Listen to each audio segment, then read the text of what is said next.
जय जय श्री सीताराम भक्तों, स्वागत है आपका हमारा यूट्यूब चैनल ब्रह्मेश्वर महादेव ज्ञान दर्पण में।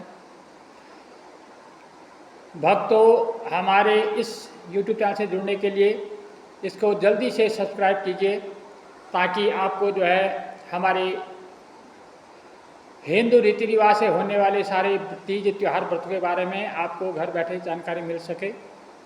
आज हम आपको बता रहे हैं भादव महीने की जो संकष्टी चतुर्थी आती है, इसको कोई भादवा चौथ भी कहते हैं। तो इसकी जो है पूजा का जो विधान है, विधि जो है वो मैं आपको बता रहा हूँ। भक्तों, इसके पूजा का जो नियम है, सबसे पहले तो तृतीया के दिन यानी कि चतुर्थी के एक दिन पहले तृतीया की रात्रि को संयमित भोजन करें, एकदम शुद्ध वैष्णव भोजन करें। रात्रि को ब्रह्मचर्य का पालन करें।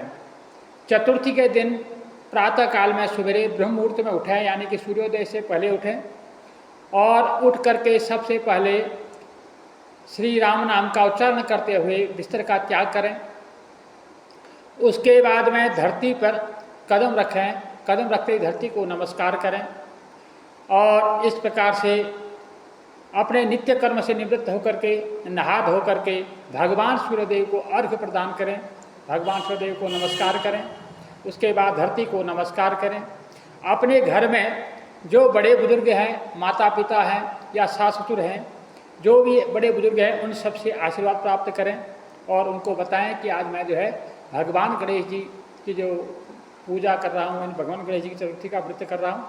उनसे आशीर्वाद लेकर के आप अपने घर में जो आपका देव स्थान है, जो पूजा पाठ का स्थान है, नहीं है तो कोई भगवान का चित्र है, उसके आगे बैठ जाएं, किसी साफ जगह में बैठे हैं, वहाँ पर बैठ करके 1 मिनट के लिए अपने गुरु का ध्यान करें और गुरु से आज्ञा लें कि गुरुदेव, सदगुरुदेव भगवान, मैं जो है इस पूजन को कर रहा हूँ, मैं इस व्रत को कर रहा हूँ या कर रही हूँ, आप जो है मुझे अपना आशीर्वाद प्रदान करें।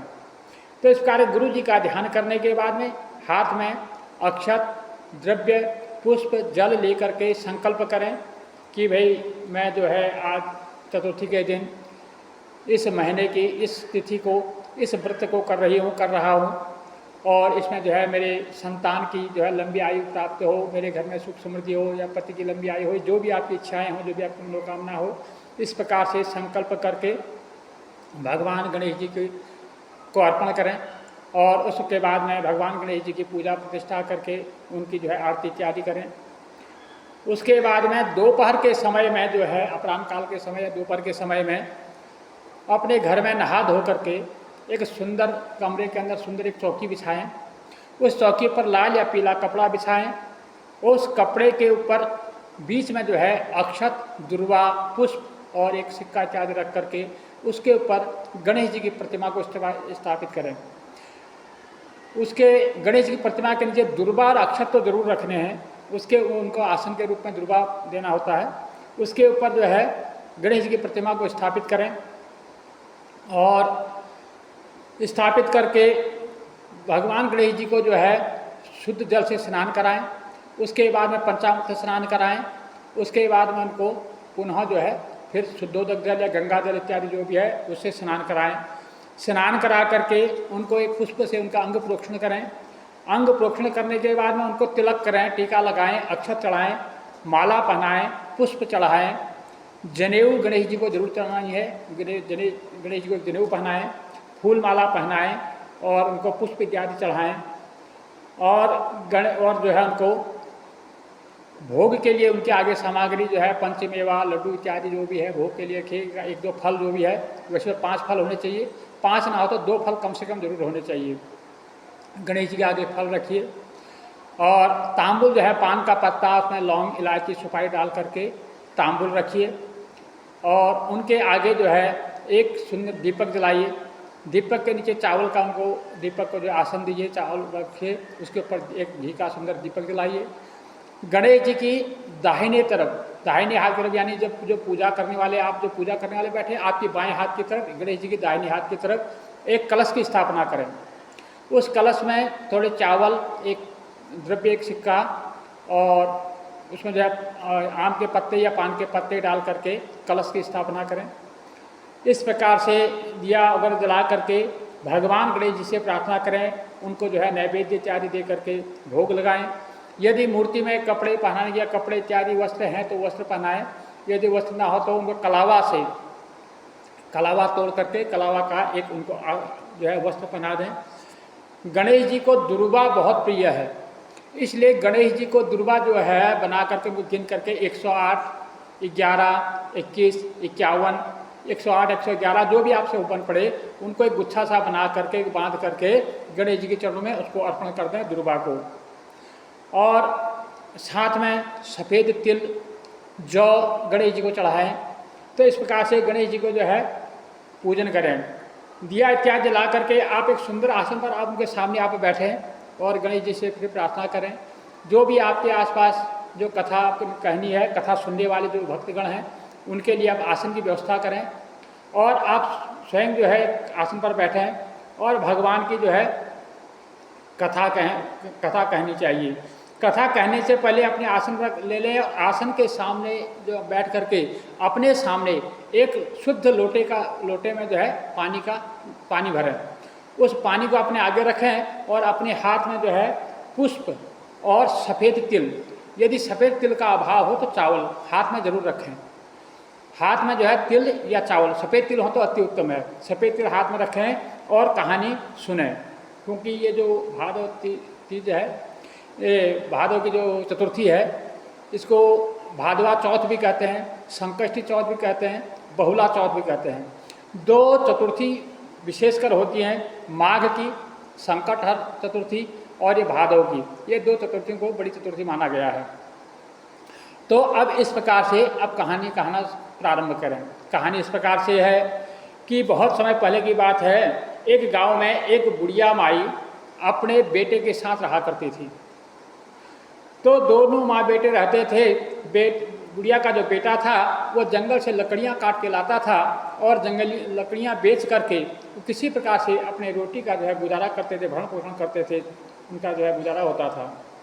तो माता जो बुढ़िया थी वो उन लकड़ियों में से 2 लकड़ी हमेशा छुपा के रख लेती थी और बाकी उनको बाज़ार में बेच करके उससे जो है वो अपना गुजारा करते थे। जो 2 लकड़ियाँ वो रखती थी उसको हर महीने की चौथ को उन दो लकड़ियाँ जो इकट्ठी करती, वो सारी लकड़ियाँ इकट्ठी करके हर महीने की चौथ को बेच दिया करती थी।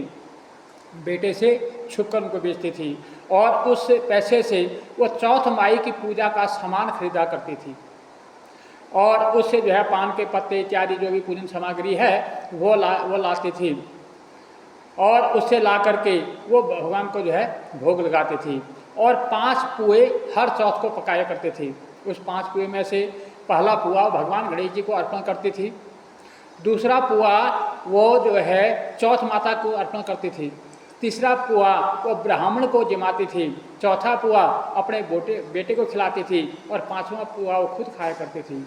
इस प्रकार से 5 पुए हर चौथ को बनाती थी। एक दिन चौथ का दिन था, बुढ़िया का बेटा जो है अपने बगल में अपने पड़ोसन के घर में चला गया। वहाँ पर उसने देखा कि पुए पक रहे हैं, तो उसने अपने पड़ोसन से पूछा कि आज घर में क्या है कि आज पुए पक रहे हैं। तो पड़ोसन ने बोला, भैया मेरे यहाँ तो आज पहली बार बन रहे हैं, लेकिन तेरी माता तो रोज़ बनाती है। तो इस प्रकार से जब कहा, बेटे को लगा यार मेरी माँ रोज़ पुए पकाती है। वो अपने घर पे गया और माँ से कहा, माँ तुझे पता है मैं कितनी मेहनत करके जंगल से लकड़ियाँ काट के लाता हूँ और इस प्रकार से हम लकड़ियाँ बेच के अपना गुजारा करते हैं, और तू जो है रोज़ पुए पका पका खा रही है। जब इस प्रकार से कहा तो बुढ़िया ने कहा, बेटा तुझे कोई गलतफहमी हुई है। मैं तेरी लंबी उम्र के लिए चौथ माई का जो व्रत करती हूँ, उसका पूजन करती हूँ, उसी के लिए जो है मैं पुए पकाया करती हूँ। तो बेटा बोला, माँ या तो तू मुझे रख ले या अपनी चौथ माता को ही रख ले। अब दोनों जो है मैं इतनी मेहनत करते रहूं और तू जो है ऐसे पुए पका पकाए खाए जाए। तो माँ बोली, बेटे देख मैं तेरी लंबी उम्र के लिए चौथ माई की पूजा करती हूँ, इसलिए मैं माँ चौथ माँ को तो नहीं छोड़ सकती, भले तुझे मैं त्याग दूंगी, छोड़ दूंगी। जब ऐसा कहा तो बेटे ने जो है उस समय फैसला किया घर त्यागने का। तो बुढ़िया का बेटा जो है वहाँ घर से माँ को छोड़ करके घर से जाने लगा।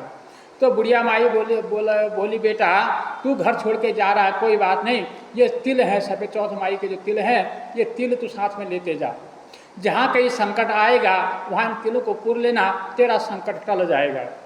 जब ऐसा कहा तो माँ बेटा सोचा अब मैं तो बाहर जा ही रहा हूँ, जाते जाते माँ का दिल क्या दुखाऊं। उसने वो तिल हाथ में ले लिए और उनको अपने पोटली में बांध करके वहाँ से जाने लगा। जब वो जा रहा था रास्ते में एक उसे बहुत बड़ी नदी दिखाई, जिसमें सारा जो खून बह रहा था, खून की नदी थी। जब उस नदी को उसको पार जाने के लिए कोई रास्ता नहीं मिला तो उसको याद आई कि मेरी माँ ने कहा था जब तुझे संकट आए तो चौथ माँ को याद करना। तो उसने तिल थोड़े से निकाले और उस नदी में डालते हुए कहा, हे चौथ माता, यदि मेरी माता का कथन सत्य है, चौथ माता तो सच्ची है, तो अब मुझे आगे निकलने का रास्ता दे। तो जब ऐसा कहा तो देखते ही देखते क्या है कि बीच में से उस बुढ़िया के बेटे को जाने के लिए रास्ता मिल गया और वो उस खून की नदी को पार करके आगे निकल गया। तो वो आगे गया, आगे जा कर के एक राजा के राज्य में पहुंचा। वहाँ का राज्य जो था, वहाँ का जो राजा जो था, वहाँ वो हर रोज़ एक युवक की बलि दिया करता था। उस राज्य में पहुंचा तो वहाँ जब वो पहुंचा तो एक माता जो है पुए पका रही थी घर में और रो रही थी। अब रोते रोते पुए पका रही थी। जब इसने देखा यार एक माँ जो है पुए भी पका रही है और रो भी रही है, इसका कारण क्या है? उसने पूछा, माता क्या कारण है, तुम पुए पका रही हो और रो रही हो, इसका कारण बताओ। तो वो जो माता थी वो कहने लगी, बेटा मैं तुझे क्या बताऊं, जो हमारे राजा है वो हर रोज़ एक युवक की बलि देता है। आज मेरे बेटे की बारी है, मेरा एक ही बेटा है, आज उसकी बारी है, इसलिए मैं सोचती हूँ अब कल तो मेरा बेटा रहेगा नहीं, आज उसकी जब बलि चढ़ जाएगी, इसलिए मैं उसको पुए बना के खिला रही हूँ।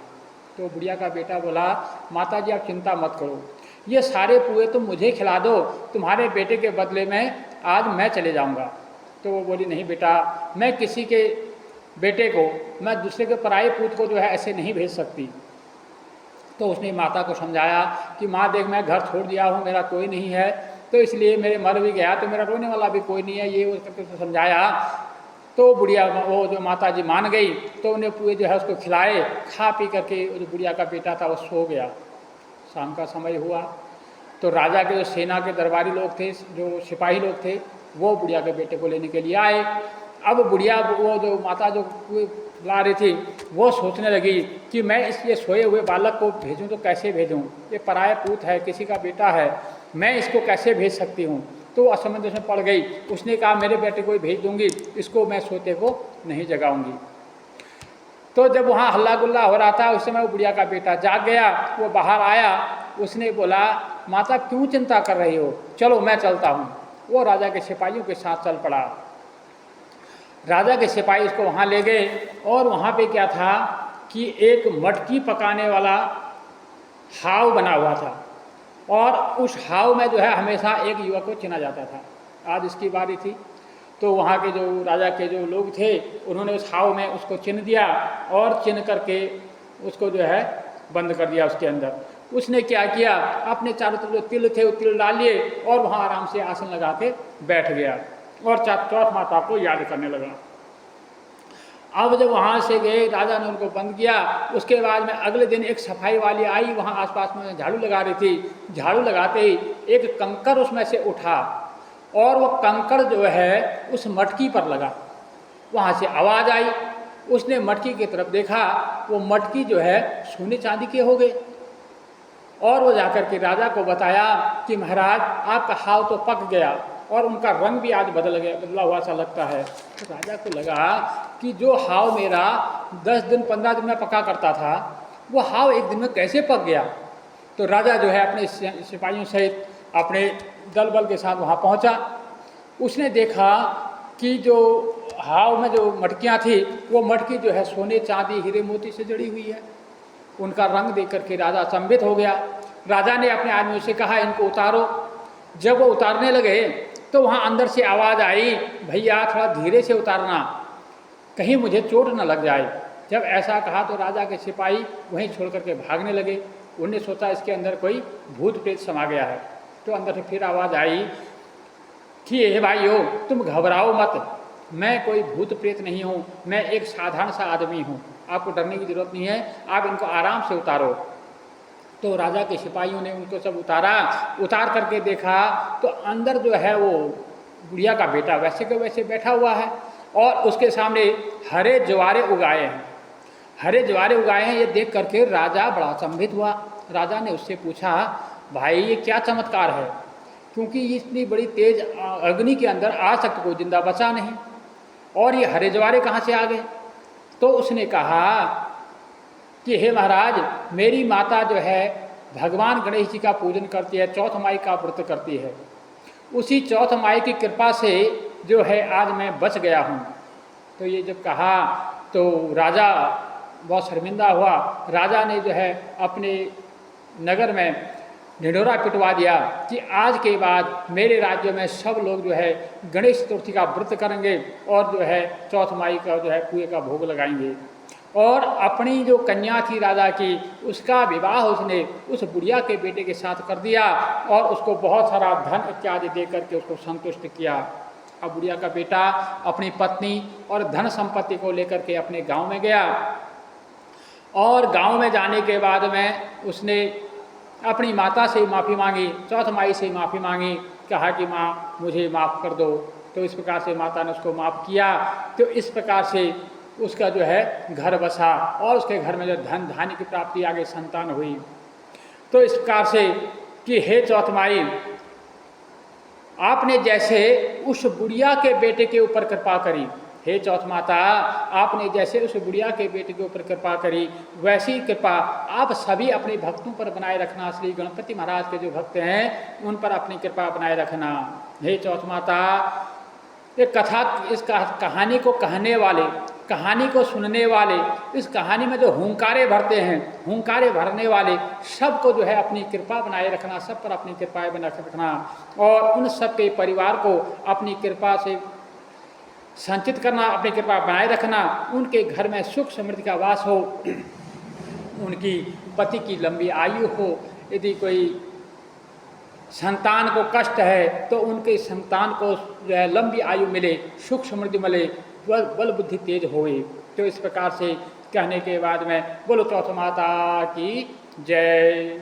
तो इस प्रकार से जो आपने हाथ में तिल रखे हैं, उन तिलों को वैसे थोड़े से तिल जो है जो आपने अपने सामने पानी का लोटा रखा है उसमें डाल दीजिए।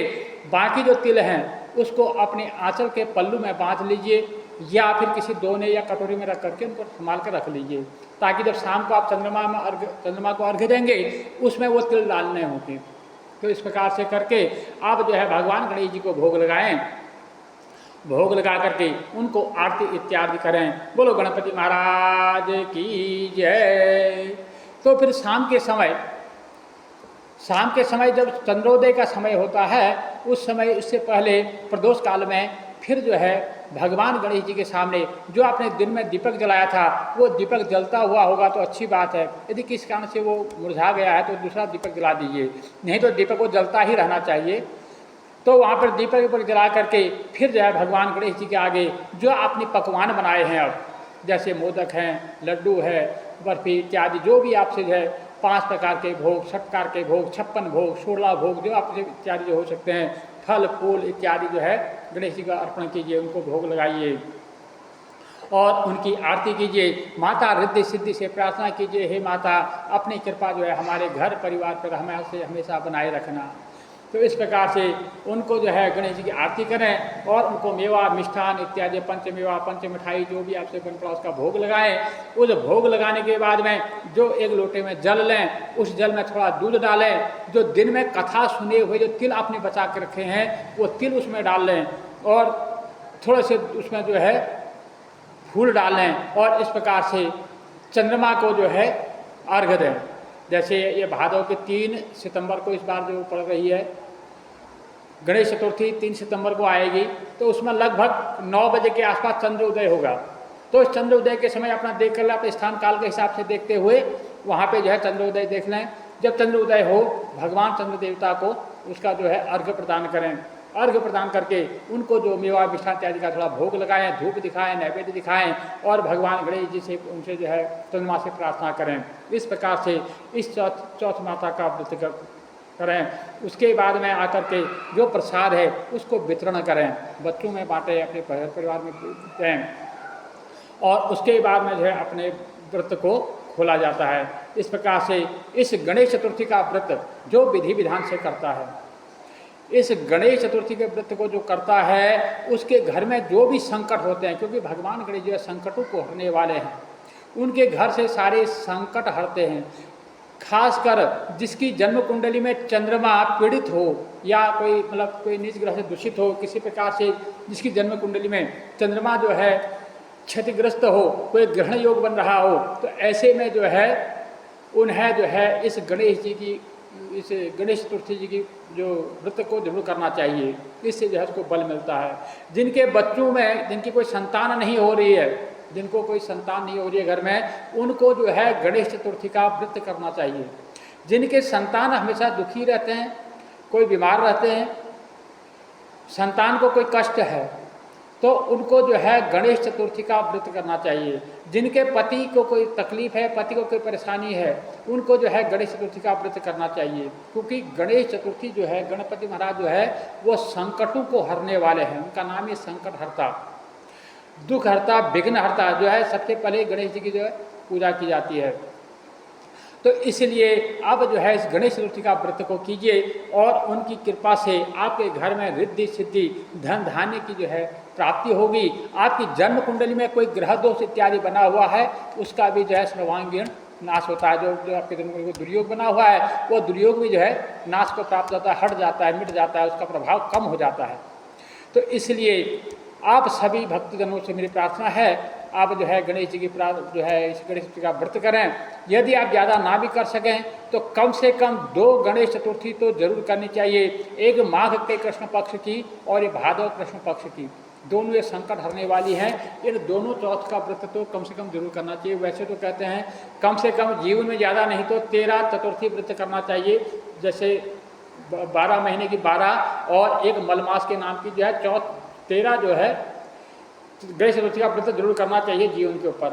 अगर आप ज़्यादा करने में असमर्थ हैं, किसी प्रकार से वो मतलब आपको रोग शोक है, आप व्रत करने में असमर्थ हैं, तो 2 व्रत तो कम से कम जरूर करना चाहिए, माघ कृष्ण पक्ष की और ये भादव कृष्ण पक्ष की। ये संकटों को हरने वाले हैं। इसलिए आप सभी भक्तजनों से मेरा निवेदन है, यदि अभी तक आपने हमारे इस चैनल को सब्सक्राइब नहीं किया तो सब्सक्राइब कर लीजिए, ताकि हम अच्छी अच्छी चीज़ें आपको भेज सकें और आप उस पुण्य का लाभ उठा सकें, आप उसका फायदा उठा सकें। बोलो गणपति महाराज की जय।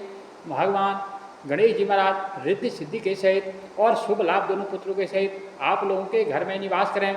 जो भी भक्तजन इस कथा को सुनेंगे, भगवान गणेश जी अपने रिद्धि सिद्धि दोनों पत्नियों को लेके और शुभ और लाभ दोनों पुत्र इत्यादि को लेकर के उनके घर में निवास करें और उन्हें जो है सुख समृद्धि प्रदान करें।